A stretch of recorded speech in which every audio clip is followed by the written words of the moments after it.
Obrigado, Senhor. Tu és maravilhoso, Pai.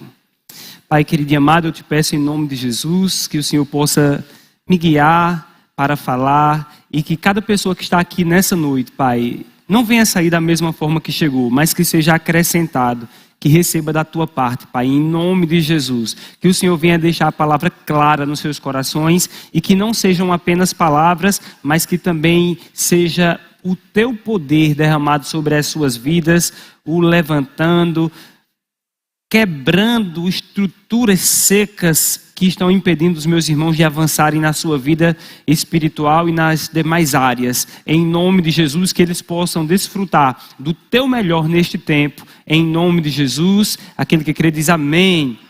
Que bênção, querido. Você pode abrir a sua Bíblia comigo no livro de 3 João. 3 João, capítulo... Só tem um capítulo, né? 3 João... No versículo 3, eu quero colocar um fundamento sobre o tema que eu vou estar ministrando aqui hoje.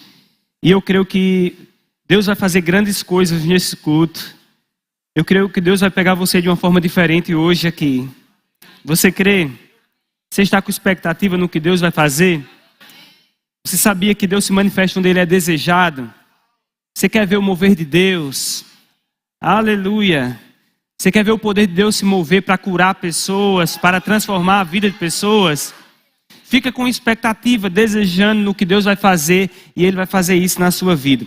Aqui no versículo, vamos ver versículo 2, eu falei versículo 3, versículo 2 de 3 João, está escrito: amado, acima de tudo faço votos por tua prosperidade e saúde, assim como é próspera a tua alma.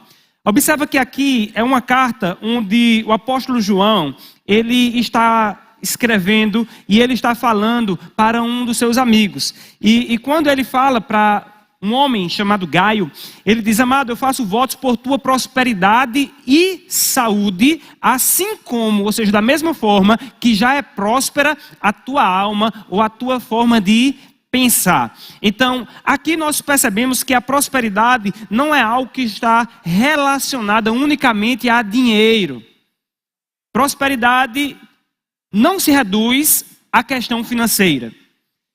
Muitas pessoas, quando ouvem esse nome prosperidade e diz, rapaz, aquela pessoa é próspera, já imagina que essa pessoa tem muito dinheiro. Ou que ela tem uma casa boa, mora numa casa boa, tem um carro bom. E reduz a prosperidade à questão de dinheiro. E não é apenas dinheiro. Tem a ver, mas não é só dinheiro. É mais do que dinheiro. Faço votos por tua prosperidade e saúde, assim como é próspera a tua alma. A prosperidade bíblica, a prosperidade da palavra de Deus, ela envolve todas as áreas que compõem o homem. O homem, ele é essencialmente um ser espiritual. Deus é espírito. E importa que os seus adoradores o adorem em espírito e em verdade. Deus é espírito, o homem também, ele é espírito. O homem é fruto do sopro de Deus. Deus na criação, ele criou o homem, ele soprou o homem, ele soprou nas narinas do homem e o homem passou a ser alma vivente. No livro de Jó, diz, na verdade há um espírito no homem e o sopro do Todo-Poderoso o faz sábio. O sopro de Deus, a influência divina no homem o torna sábio. O homem, ele é um ser espiritual. E a parte do espírito do homem é a parte do homem que tem o contato direto com Deus. Deus, quando Ele fala com você através do seu espírito. Deus não fala com você através do seu ouvido físico. Deus fala através do seu espírito. O seu espírito é o homem do seu coração. Quando o homem peca lá no Jardim do Éden, esse homem, aparentemente, ele continua vivo. Mas esse homem, como ele peca, quando ele pecou, ele ficou separado de Deus, ao ponto da palavra falar que os pecados dos homens fazem separação entre esses homens e Deus. O pecado, ele faz uma divisão, uma separação entre o homem e Deus. Isso se chama morte, morte espiritual. No momento que o homem pecou, ele se separou de Deus, ele ficou destituído da influência direta de Deus sobre a sua vida. E esse homem passou a ser miserável, pobre, cego e nu. Por isso que depois que o homem peca, ele percebe que estava nu. Vendo o homem que estava nu, ele faz vestes de folhas de figueira. Isso você deve conhecer, está lá em Gênesis capítulo 3. Adão, ele costura folhas de figueira para si. E quando ele costura aquelas folhas de figueira, Deus aparece, mas o homem continua se envergonhando de Deus, tem medo e se esconde.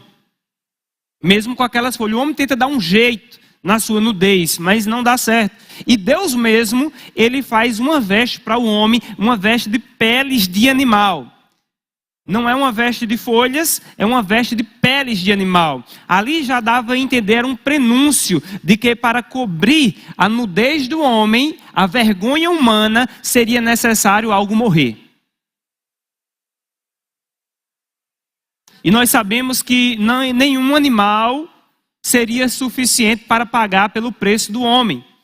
O homem passou a fazer sacrifícios de bodes, de touros, de novilhas, de uma pombinha, dependendo do tamanho da sua ofensa, do seu pecado aos seus próprios olhos, e conforme o padrão bíblico, ele fazia um sacrifício diferente para cobrir a sua nudez. Mas aquilo ali não cobria, não tirava a nudez completamente, era só um tapão ali.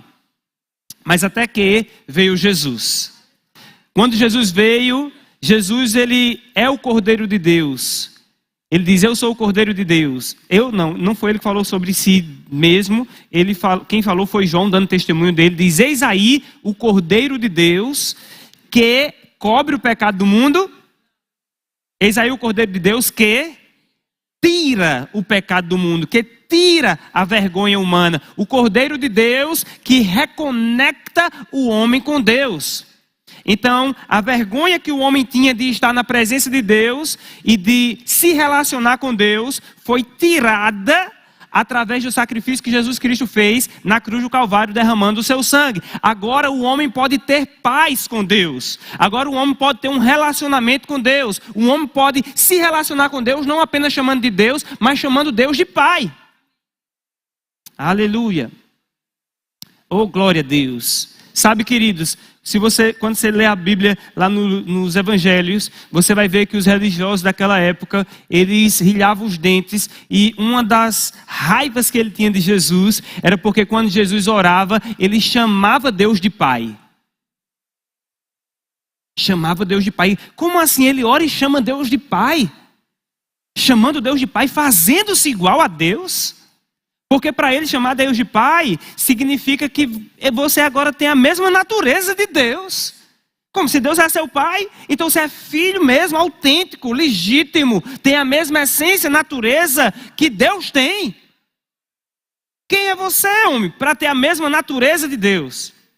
Aí Jesus diz, quando vocês forem orar, vocês vão começar orando assim, Pai nosso que estás no céu, santificado seja o teu nome. Cristo, ele traz essa oração, e quando ele diz, quando você estiver orando, chame Deus de Pai. Isso é a coisa mais profunda em oração que você pode aprender. Se alguém perguntar, pastor, eu queria aprender sobre oração. Qual a coisa mais profunda em oração que você pode aprender? É saber que você pode chamar na oração Deus de Pai. Que Deus, ele não é um carrasco que está tentando punir os homens. Não, Deus é um Pai amoroso que resgatou seus filhos. Deus é um Pai. E aí um Pai pode se revelar como Jeová Jirei, o Deus que provê. Aleluia. Como Jeová Rafá, aquele que cura. Oh, aleluia. Oh, glória a Deus. Isso é tão maravilhoso, queridos, porque nós vamos falar aqui sobre prosperidade completa, e não tem como você desfrutar de uma prosperidade completa se você não tiver entendimento que Deus é o seu Pai. E é um Pai real, não é um Pai distante, é um Pai real. Era distante, queridos, quando o pecado estava dominando, governando livremente, e não havia quem pudesse livrar o homem das mãos, das garras, do aguilhão do pecado. O homem estava preso no pecado, assim como um peixe está preso no anzol e não consegue soltar. Pode ser um tubarão, queridos. Esses dias eu vi um homem pescando, pescou um tubarão grande, forte, mas ficou preso em um anzol por causa daquele aguilhão. A palavra fala que o aguilhão da morte é o pecado. Mas Cristo veio e com o seu próprio sangue, ele quebrou o aguilhão da morte. Aleluia! A morte não pode mais prender os homens. Pastor, mas não tem jeito de estar morrendo fisicamente, mas espiritualmente você estará conectado com Deus. E Jesus disse, aquele que crê em mim não morrerá. Mas ainda que morra, eu o ressuscitarei. Porque a morte não pode prender você lá. Aleluia. Então, Cristo, ele restaurou para nós a nossa dignidade, queridos. Ele removeu a nossa vergonha, que nós tínhamos que nos esconder de Deus. Nós não poderíamos estar na mesma presença, no mesmo lugar que Deus está. Tínhamos que estar distante, um Deus distante. No máximo poderíamos admirar e tentar servi-lo à distância. Mas nunca Deus de perto, sempre Deus de longe. Mas quando Cristo veio, ele quebrou a barreira de separação que havia entre Deus e os homens. Ele anulou isso completamente. Ele estabeleceu um caminho e ele disse, eu sou o novo e vivo caminho e ninguém vem ao Pai senão por mim. Agora, quando você vem ao Pai e você começa a desfrutar da vida de Deus, você vai começar a experimentar o que é a verdadeira prosperidade. Uma prosperidade que é fruto de uma natureza, de um relacionamento, de uma família. Aleluia! Diga, Deus é bom. Diga, a minha família é a família de Deus. Eu anotei aqui, eu vou tentar seguir aqui os esboços. Aleluia. A palavra de Deus fala em Salmos 35, versículo 27, diz, cantem de júbilo e se alegrem os que têm prazer na minha retidão, e digam sempre, glorificado seja o Senhor, que se compraz na prosperidade do seu servo. Olha só o que a Bíblia está dizendo, digam sempre.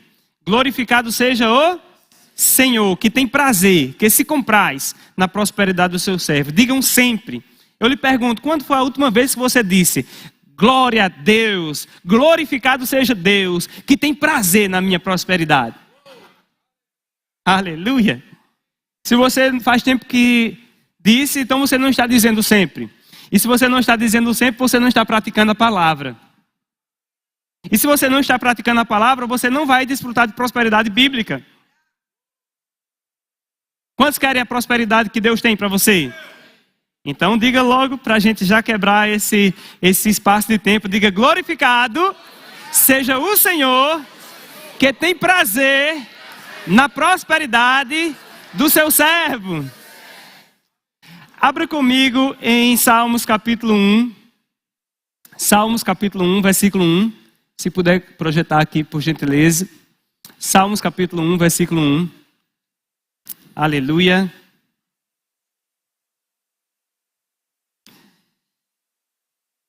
Salmos 1:1 diz, bem-aventurado o homem que não anda no conselho dos ímpios, não se detém no caminho dos pecadores, nem se assenta na roda dos escarnecedores. Antes, o seu prazer está na lei do Senhor. Diga, o meu prazer está na palavra de Deus. E na sua lei medita de dia e de noite. Diga, eu medito na palavra de Deus, de dia e de noite. Aleluia. Glória a Deus. Eu amo pela manhã ouvir a palavra de Deus. Logo pela manhã. É maravilhoso. No versículo 3 diz, ele é como árvore plantada junto à corrente de águas, que no devido tempo dá o seu fruto, e cuja folhagem não murcha, e tudo quanto ele faz será bem sucedido. Essa palavra bem sucedido, na verdade é uma expressão, bem sucedido, é traduzida de uma única palavra, chamada tsalaque, que significa próspero. Será próspero. Essa palavra tsalaque significa avançar, apressar, acelerar, progredir, ser proveitoso, obter sucesso. Aleluia. Então, quando você ouve a palavra, tem prazer na palavra, medita na palavra de dia, medita na palavra de noite, e você agora tem o conselho da palavra como sendo o seu conselho, você será como uma árvore plantada junto à corrente de águas. Sabe, queridos, quando uma árvore está em um lugar seco, as suas folhas secam, e não há certeza de dar frutos por falta de água, mas quando uma árvore está plantada junto a um rio, essa árvore sempre vai ficar verde. A árvore pode até não ter água por perto, mas se ela consegue estender as suas raízes até um lençol freático, até um lugar onde tem água o tempo todo, por fora pode parecer que está tudo seco, mas as suas raízes estão encontrando um lugar onde tem suprimento, e ela tira daquele lugar e levanta até os seus galhos, e lá brotam folhas e brotam tudo o que ela precisa manifestar na forma frutífera. Ela bota um fruto de qualidade, queridos. Aleluia!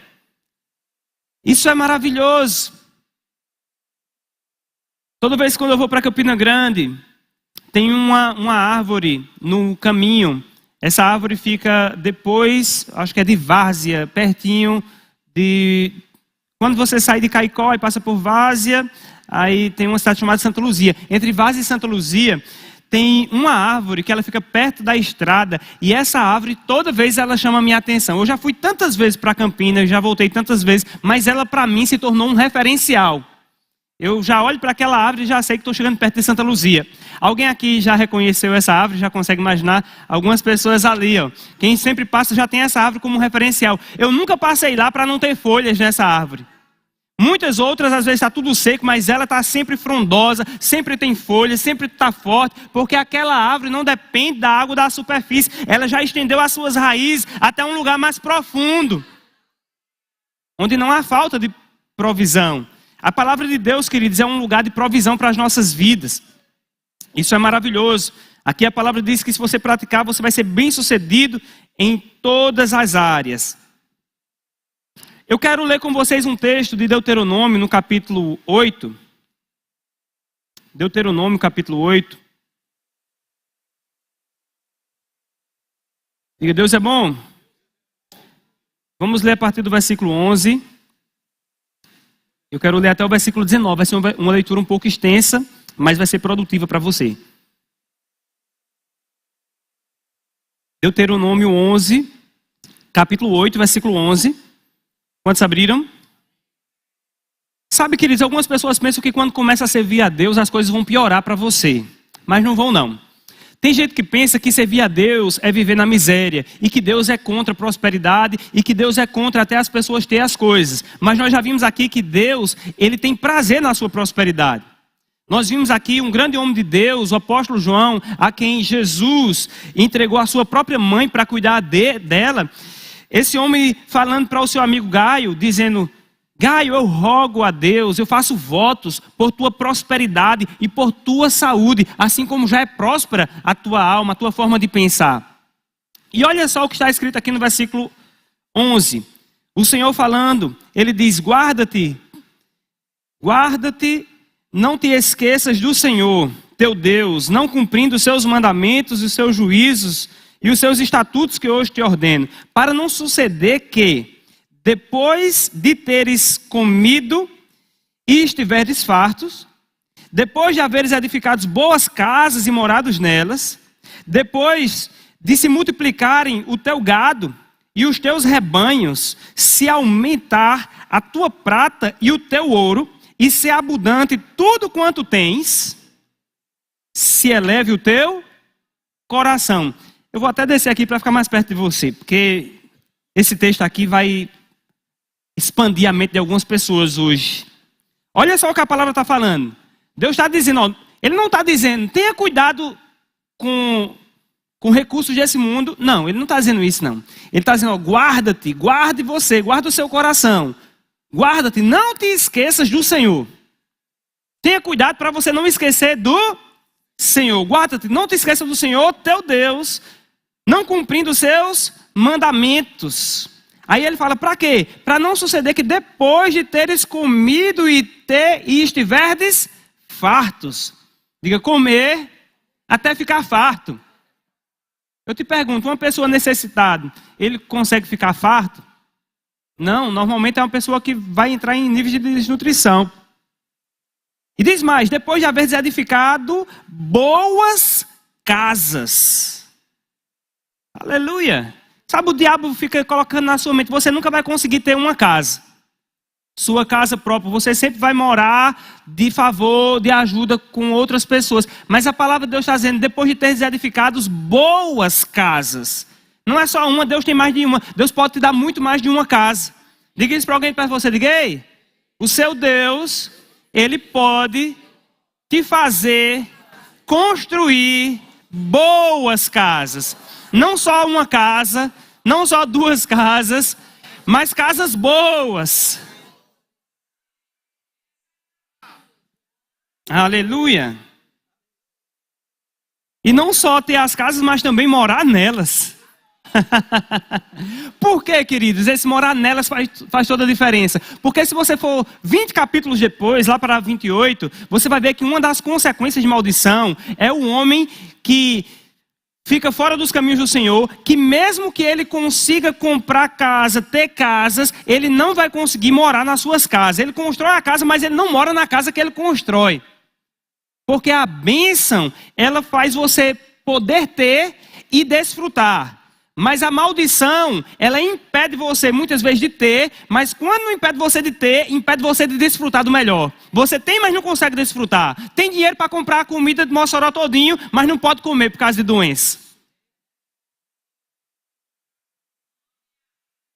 Tem dinheiro para comprar as melhores casas, mas você vai morar dentro dela querendo sair, porque não aguenta passar um dia dentro de casa, por causa de confusão, briga, todo tipo de coisa ruim dentro de casa. Prefere dormir do lado de fora, às vezes num bar, do que estar na própria casa.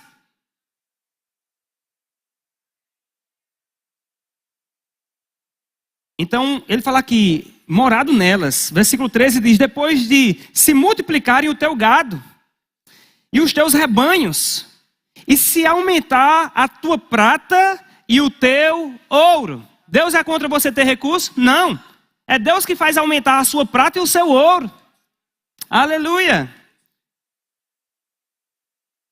E ser abundante tudo quanto tens. Não apenas ter, mas ter de forma abundante. Quando eu era mais novo, queridos, eu tinha uma mentalidade de pobreza, uma mentalidade de miséria muito grande. E a minha mentalidade de miséria me mantinha preso em um pensamento. E o pensamento era o seguinte: quando eu orava, eu dizia, Senhor, eu gostaria que o Senhor me desse o suficiente para as minhas necessidades. Eu não quero muito. E eu até falava para as pessoas, não, eu não quero esse negócio de ser rico, não. Eu quero ter só o suficiente para pagar as minhas contas, para fazer a minha feirinha, para um dia conseguir ter minha casinha. Eu quero ter só o suficiente para, quem sabe, até ter um carrinho. A mentalidade era sempre na continha para suprir a minha pobre necessidade. Até que a palavra de Deus começou a romper essa mentalidade de miséria. E eu vi aqui que Deus, Ele não tem para você só o suficiente. O que Deus quer é que você tenha em abundância tudo o que você tem. Se você tem alegria, não só alegria, mas alegria abundante. Se você tem paz, não só paz, mas paz abundante. Aleluia. Recurso abundante, dinheiro em abundância. Alimento em abundância, não só para você, mas também para suprir a necessidade de outras pessoas. Conhecimento e sabedoria em abundância. Aleluia. Deus é um Deus abundante em tudo que Ele faz. Sabe, queridos, eu gosto de ouvir o canto dos pássaros.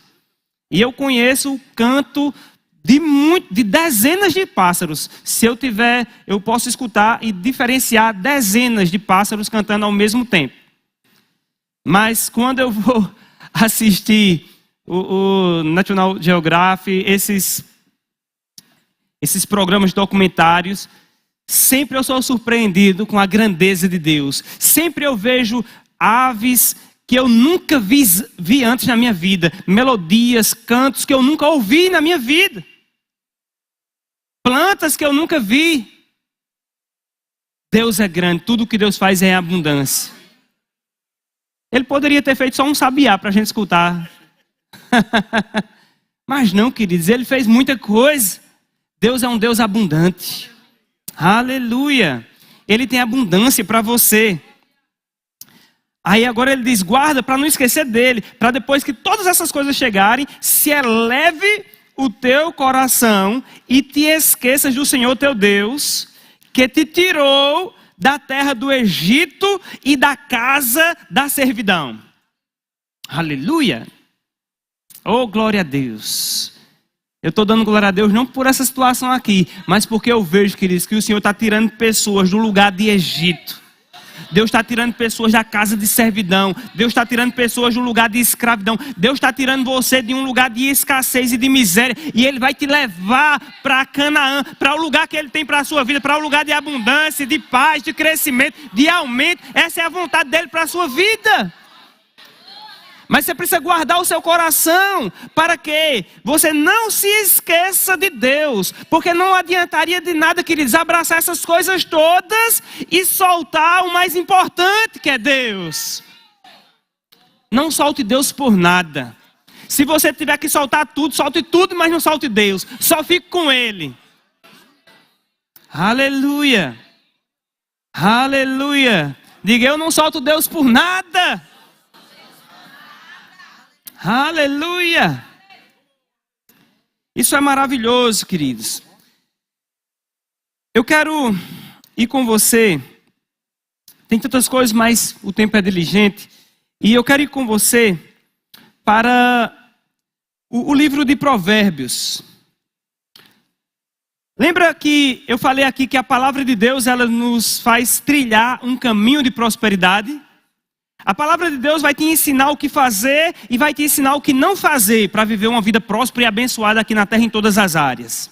A palavra de Deus te ensina a viver bem com a sua mulher, com seus meninos. Aleluia. Sabe, querido, se não fosse a palavra de Deus, eu nem estava mais casado com a Aurélia. Não, que a Aurélia é gente boa.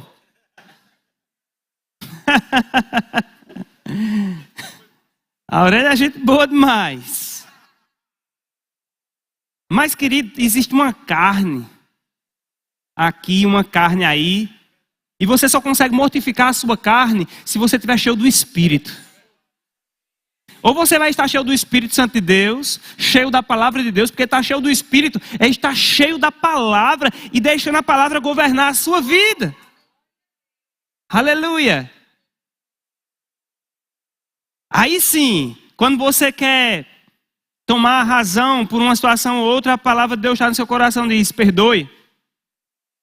Aí começa a te lembrar as coisas. Lembra da história daquele homem que devia uma conta muito grande, impagável. Mesmo que ele vendesse a família dele toda, a vida dele, e servisse por todo o seu tempo de vida, ele nunca conseguiria pagar aquela conta. E foi perdoada. Quando ele chegou diante do seu credor, o seu credor perdoou. E ele saiu lá feliz demais. E encontrou alguém que devia algo, um dia de trabalho, alguns dias de trabalho. E ele, quando viu aquilo, ele não liberou perdão. Ele disse, não, você vai ser preso e você só vai me pagar, só vai sair da cadeia quando me pagar até o último centavo. Essa é a parábola do credor incompassivo, para quem for estar em casa. E o Senhor muitas vezes me lembrava dessa história e me lembra hoje. Quando alguém pisa no meu pé, sabe? Quando faz alguma coisa que eu preciso liberar perdão, aí eu lembro que eu tinha uma dívida que era impagável. Uma dívida de pecado que mesmo que eu desse todo o meu sangue, o sangue do meu pai, da minha mãe, de todas as gerações para trás, não poderia pagar por um único pecado. Ninguém poderia comprar para mim um lugar no céu, mas Jesus veio e Ele pagou e Ele perdoou. E se Ele pagou uma dívida impagável minha, eu posso liberar a dívida de qualquer pessoa. Agora diga, agora não vai pedir dinheiro emprestado ao pastor por causa disso não.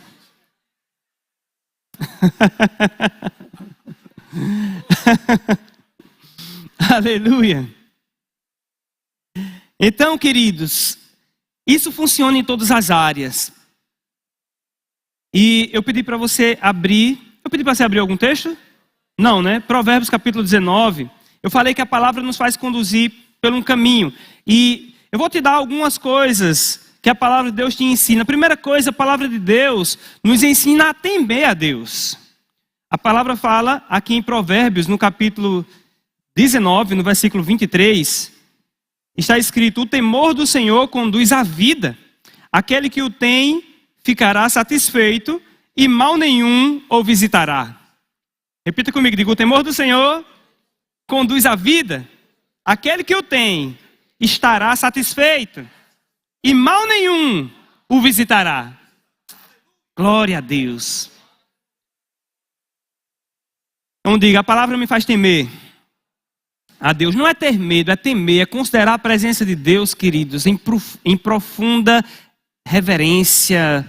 É muita coisa maravilhosa o temor do Senhor. Eu queria um culto todinho só para falar sobre o temor do Senhor para você. Eu creio que Deus vai dar essa oportunidade algum dia. Provérbios, no capítulo 14, a palavra de Deus também nos ensina a trabalhar. A segunda coisa que ela faz, ela nos ensina a ser trabalhador.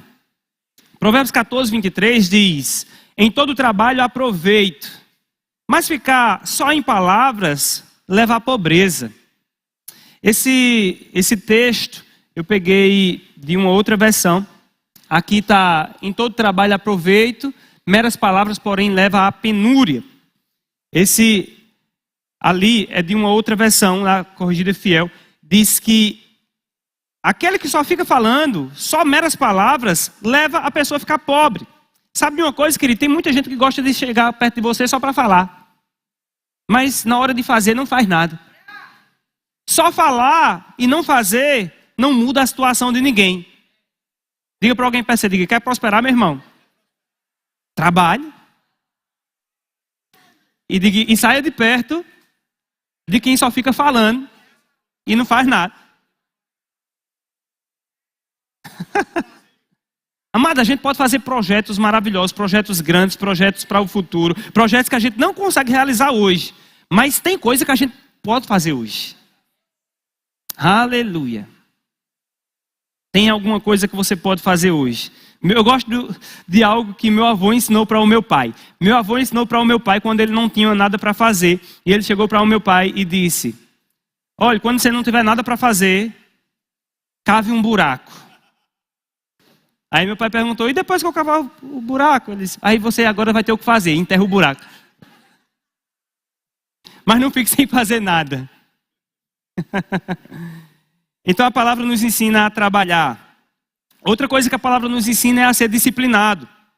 Segundo Crônicas, no capítulo 26, no versículo 13, diz: e sobre suas ordens havia um exército disciplinado de 307.500 homens que guerreavam valorosamente para ajudarem o rei contra os inimigos. Então observa que o rei aqui, ele tinha um exército de mais de 300...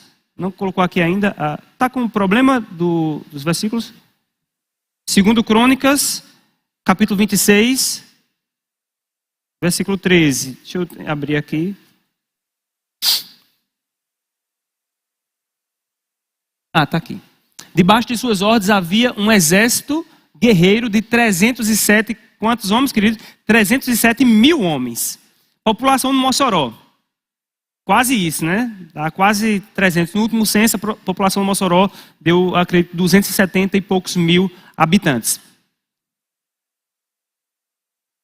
Agora, esse rei aqui, ele tinha mais de 300.000 homens no seu exército que faziam guerra com grande poder, mas a característica desse exército é que eles eram pessoas diligentes. Nessa versão aqui, não diz... Mas na minha diz: e sob suas ordens havia um exército disciplinado. Ok? Disciplinado. A disciplina, queridos, é você não deixar para amanhã aquilo que você pode fazer hoje. Diga isso para alguém para você. Diga: disciplina é não deixar para amanhã o que você tem que fazer hoje. É não ficar empurrando com a barriga. Você sabe que tem que fazer algo, tem a louça lá, amanheceu lá a louça do café da manhã. Aí você diz: não vou lavar a louça do café não, porque daqui a pouco vai sujar a do almoço. Então eu vou juntar com a do almoço. Aí chega na do almoço, mas daqui a pouco tem a da janta. Então vamos deixar para fazer a da janta. Não, mas daqui a pouco chega o marido. Quando ele vai sujar uma loucinha também, eu lavo tudo de uma vez. Ou seja, está sempre deixando as coisas para frente. Mas é só uma louça. É por causa de louça como essa que você fica pobre. Não, vamos deixar juntar mais. Mas eu te pergunto, se você só sujou um copo, não é fácil lavar um copo? Mas a gente fica deixando juntar mais. E quanto mais você deixa juntar, o problema não é juntar. Você sabe que você pode fazer ali. Mas essa mentalidade de juntar as tarefas para fazer depois é uma mentalidade de pobreza. A mentalidade, queridos, de prosperidade é uma mentalidade que aquilo que tem para fazer, você faz. Aleluia. Quantos querem prosperar ainda?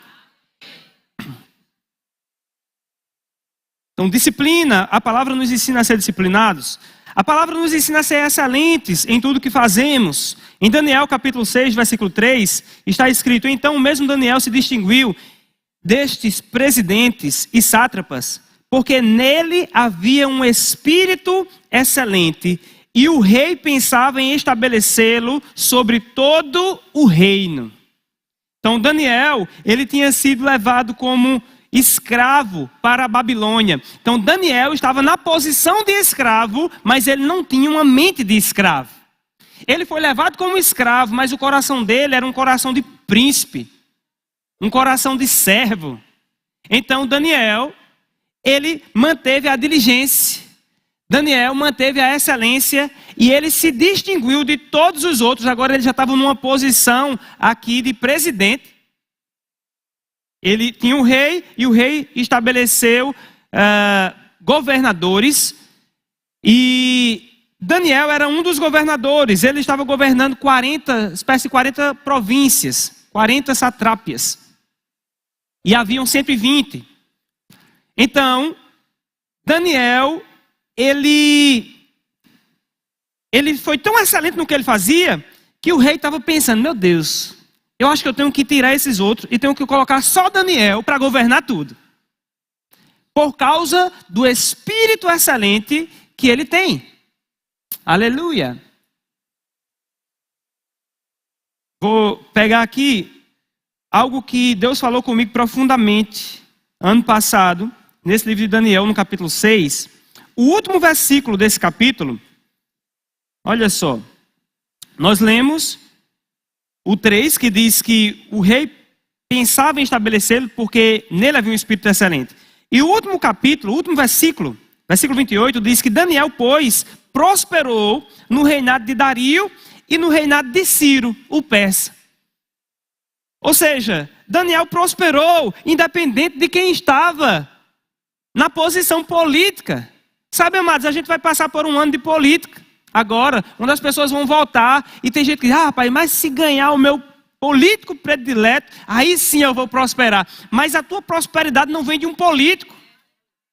A tua prosperidade vem dos princípios da palavra. Se você andar nos princípios da palavra e confiar em Deus, Deus vai te fazer prosperar. Daniel era escravo na Babilônia, ele não teria direitos, mas ele prosperou por causa dos princípios. Independente de mudança de governo, ele continuou prosperando, porque os princípios não mudaram. E é os princípios que te fazem prosperar. Aleluia. Quantos querem prosperar aqui? Oh, aleluia. Sabe de outro princípio muito importante? É o princípio da honestidade. Gostaria que o Ministério de Música viesse aqui. Princípio da honestidade. Diga honestidade. Em Salmos 112, 5 diz: feliz o homem que empresta com generosidade e que com honestidade conduz os seus negócios. Isso está na versão NVI, nova versão internacional. Diga honestidade. Diga negócios com honestidade. Tudo que você faz, seja honesto, não minta para ganhar dinheiro. Você vai estar perdendo muito mais do que dinheiro. Você vai estar perdendo a sua reputação. E a sua reputação não tem preço. Provérbios 28, 20 diz: o homem fiel será acumulado de bênçãos, mas o que se apressa a enriquecer-se não passará sem castigo. Esse ponto aqui também foi algo que o Espírito Santo falou comigo ao longo do dia, queridos, para hoje. É uma coisa que a palavra nos ensina, é ser paciente. Tem gente, queridos, que quer fazer muito dinheiro, que quer enriquecer, que quer prosperar na vida ou no ministério ou em alguma área, mas está se apressando. E a palavra fala: aquele que se apressa a enriquecer-se não passará sem castigo. Ou seja, vai sofrer dano. Esse enriquecer você pode mudar por qualquer área. Pode ser no ministério. Rapaz, aquele cara tem um chamado. Sim, tudo bem, você tem um chamado. Você pode ser chamado para ser o que for no ministério. Mas ainda assim existe um tempo. Você não pode querer dar um passo maior do que a sua perna. Você tem que continuar andando nos princípios. Você não pode se apressar, passar por cima das coisas. Isso é em todas as áreas. Eu vejo isso muito também, empresários. Rapaz, minha empresa precisa crescer, precisa avançar. E começa a colocar o que a gente chama de os pés pelas mãos. Pede dinheiro emprestado. Esses dias eu estava dando aula e um aluno meu falou, eu estava citando uma coisa, ele disse: o meu agiota tem também. Eu falei: como assim? Sim, o meu agiota. Eu disse: e tu pede dinheiro emprestado a agiota? Ele disse: peço. Ele está entrando agora na universidade e já está preso com agiota. Já pensou, queridos? Ele disse: não, mas o meu agiota é crente.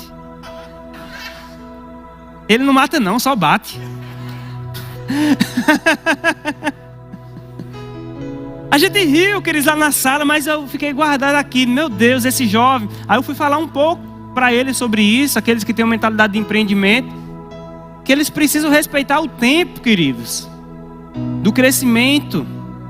As coisas, se você respeitar o tempo, você não vai retardar.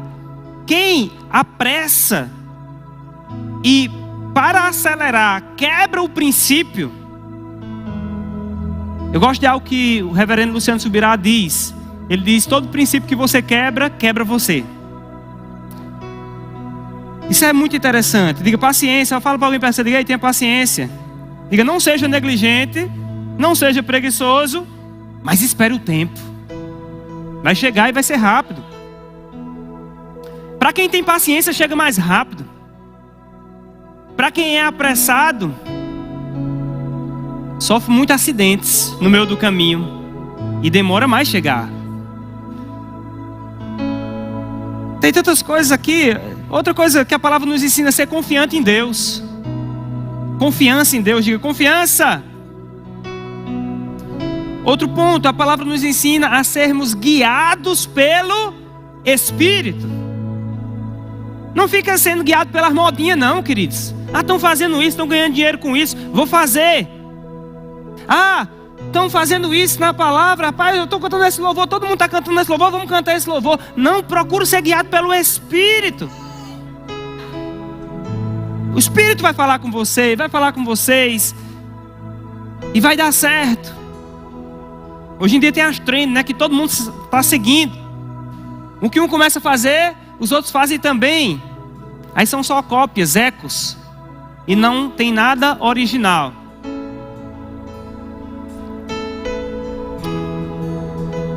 Outra coisa que a palavra de Deus te ensina, eu vou finalizar com essa, é o 10º ponto. A palavra de Deus te ensina a ser uma bênção. Fica de pé nesse lugar, queridos. A palavra de Deus te ensina a ser uma bênção. Pastor, eu pensei que eu ia buscar a palavra para eu receber a bênção, para eu ser abençoado. Sim, é a palavra de Deus. E Deus, Ele te abençoa. Mas Ele te abençoa não para você ser uma represa e a bênção parar em você. A bênção, ela segue um fluxo. Você também será uma bênção. Você também vai abençoar pessoas. Diga alguém perto de você, diga: meu irmão, Deus te abençoa para você ser um abençoador. E quanto mais você abençoa, mais as bênçãos de Deus vão manifestar na tua vida. Aleluia. Eu quero orar pela sua vida.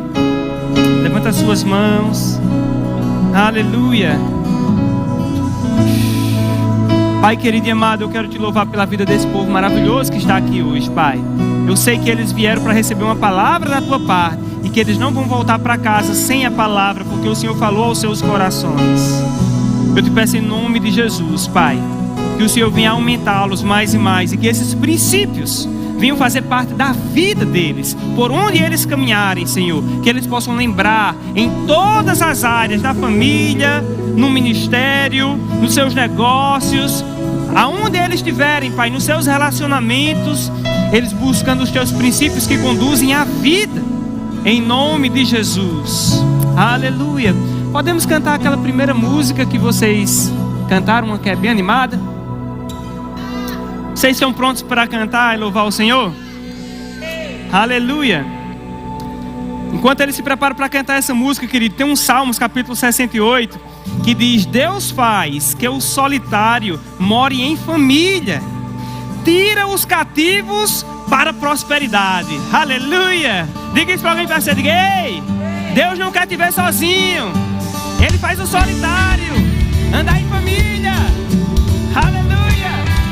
Ele tira seus pés do cativo para a prosperidade.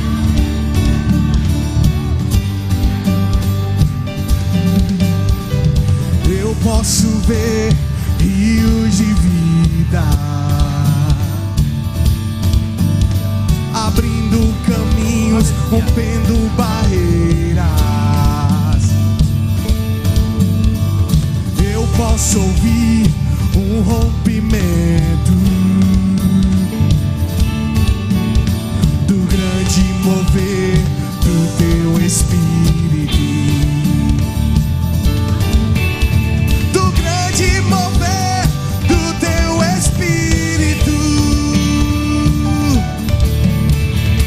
Esse é um tempo de aceleração. Esse é um tempo de aceleração. Esse é um tempo de aceleração.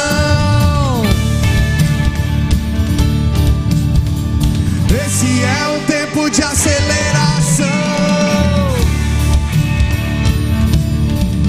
Velozmente, estou correndo velozmente. Já chegou ao meu encontro. Aceleração. Eu vou dançar antes de ver. Eu vou cantar antes de ver. Porque eu sei, já chegou, já chegou, já chegou, já chegou, já chegou. Eu vou dançar antes de ver. Eu vou cantar antes de ver.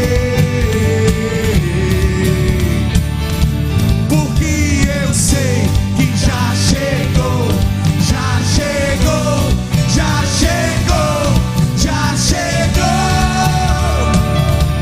já chegou. Algo novo começou, uma nova estação surgiu. Ouço o barulho.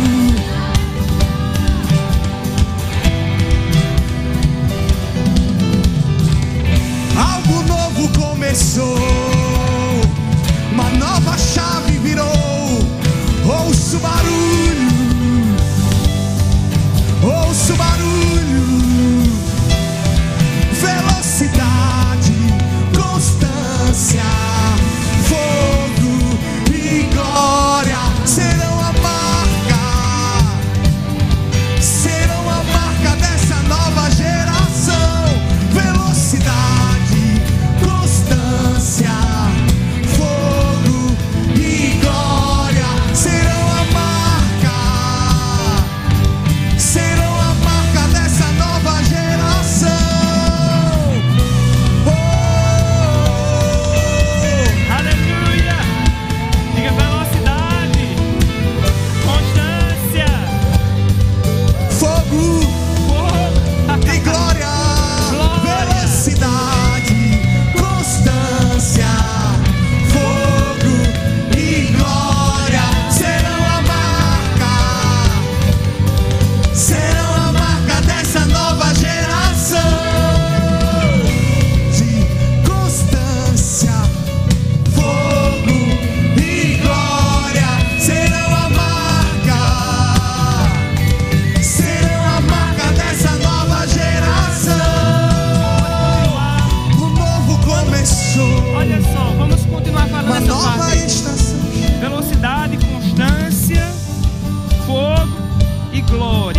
E aí você coloca pra você, começa a se ver andando em velocidade, em constância, sem parar, sem retroceder, cheio do fogo de Deus, cheio da palavra, cheio da unção de Deus, e a glória de Deus adiante de ti, a glória de Deus sendo a sua retaguarda.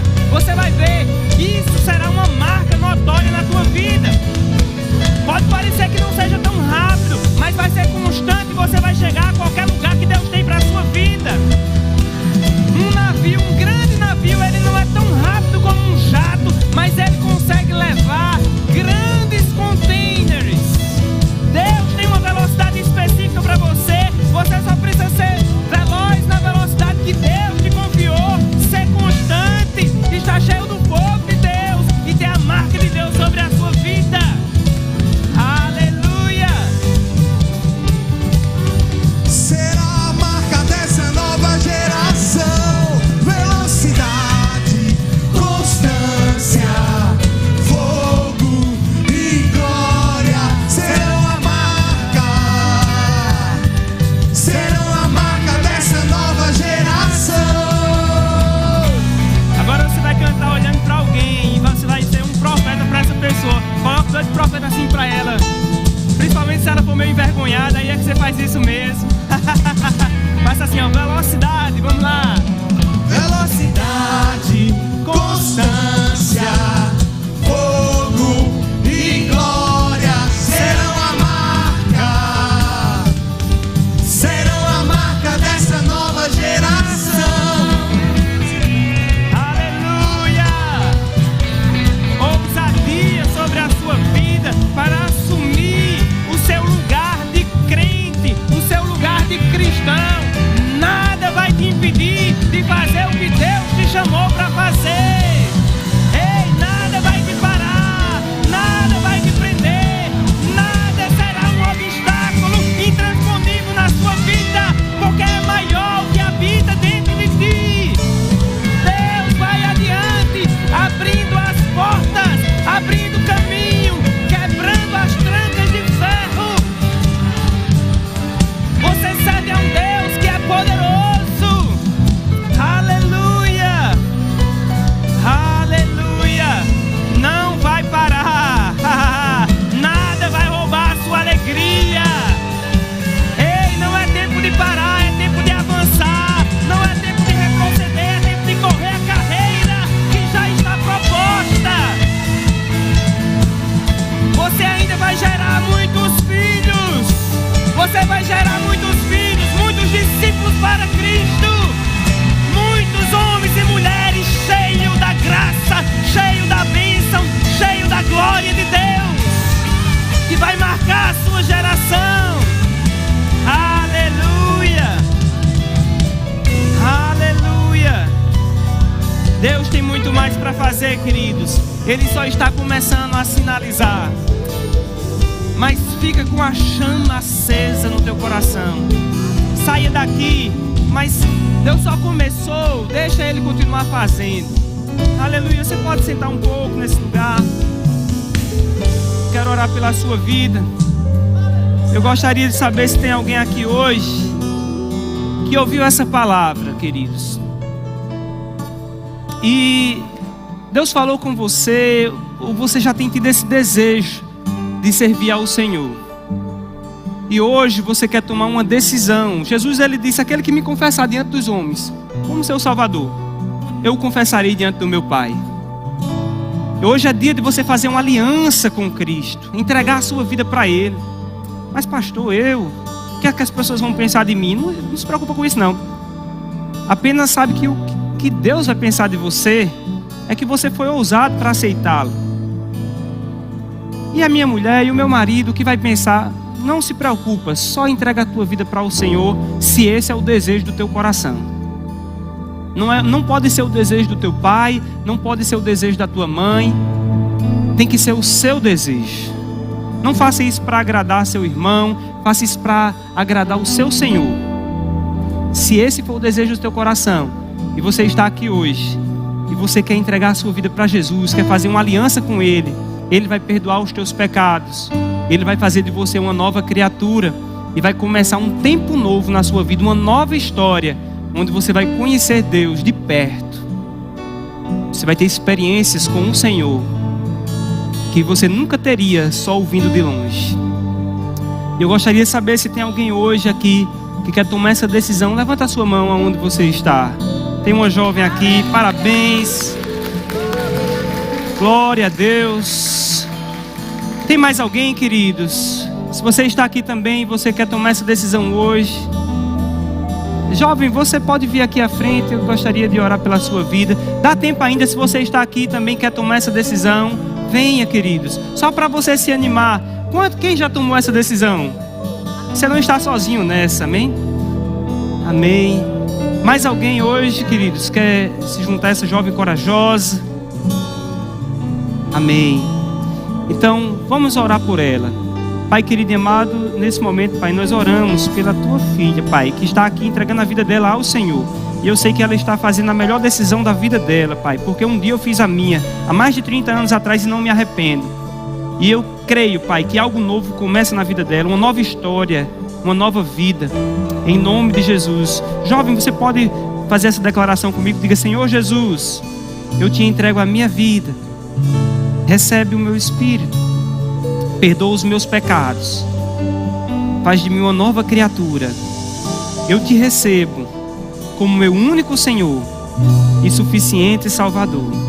Obrigado, Jesus, por ter morrido em meu lugar e por me receber na tua família. Palmas para ela. Parabéns, minha querida. Deus a abençoe.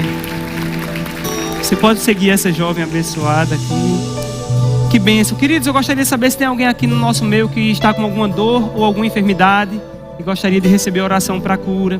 Tem uma irmã ali. Se tem mais alguém, você pode ficar de pé no seu lugar. Eu quero orar por você.